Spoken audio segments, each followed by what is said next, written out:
রাজ্যের মুখ্যমন্ত্রী মমতা ব্যানার্জির উস্কানিমূলক কথাবার্তার উপর কেন্দ্রীয় নির্বাচন কমিশন দ্বারা লাগাম লাগানো উচিত। বৃহস্পতিবার কোচবিহারে এসে তীব্র কটাক্ষ করলেন বিজেপি নেতা রাহুল সিনহা। উল্লেখ্য, বৃহস্পতিবার মমতা ব্যানার্জি ঈদের শুভেচ্ছা জানাতে গিয়ে বলেন, আমরা দেশের জন্য রক্ত দিতে রাজি আছি, কিন্তু তাই বলে কোনো অত্যাচার মেনে নেব না। পাশাপাশি এই রাজ্যে এনআরসি কার্যকর হতে দিব না। এ প্রসঙ্গে এদিন রাহুল সিনহা বলেন, এর আগেও মমতা ব্যানার্জির উস্কানিমূলক কথাবার্তার ফলে রামনবমীর দিন দাঙ্গার সৃষ্টি হয়েছিল।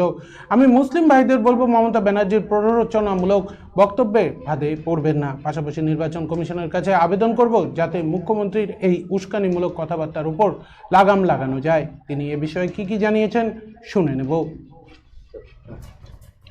দাদা, বলছিলাম আজকে মুখ্যমন্ত্রী ঈদের শুভেচ্ছা দিতে গিয়ে বলেছেন যে ঈদ আনন্দের ঈদ, শক্তির ঈদ।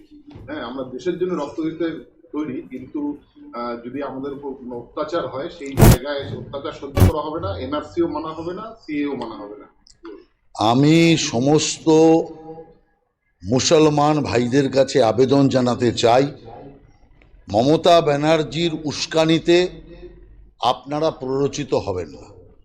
এর আগে মমতা ব্যানার্জি আগে থেকে উস্কে রামনবমীতে দাঙ্গা ঘটিয়েছিল হাওড়াতে, যার সিবিআই ইনকোয়ারি এখন চলছে। সেই কারণে ইলেকশন কমিশনের উচিত মমতা ব্যানার্জির বক্তব্যকে ব্যান করা। হয় ও সহজভাবে রাজনৈতিক বক্তব্য বলুক, নইলে মমতা ব্যানার্জির বলার অধিকারকে ইলেকশনের মধ্যে কেড়ে নেওয়া হোক। তার কারণ, একজন মুখ্যমন্ত্রী হয়ে উনি আগে থেকেই দাঙ্গা দাঙ্গা দাঙ্গা করে যাচ্ছে, আগে থেকেই মুসলমানদের উস্কে যাচ্ছে, এনআরসি নিয়ে মিথ্যা প্রচার করছে, সিএ নিয়ে মানুষকে বিভ্রান্ত করার চেষ্টা করছে। অতএব এই জাতীয় দায়িত্ব জ্ঞানহীনতা একজন মুখ্যমন্ত্রীর মানায় না। হয় মুখ্যমন্ত্রীর বক্তব্য সেখানে সেন্সার করা হোক, আর নইলে মুখ্যমন্ত্রীকে গোটা ইলেকশন পর্বে বলার অধিকার তার হরণ করা হোক। ইলেকশন কমিশন এটা করুক, এটাই আমাদের আবেদন।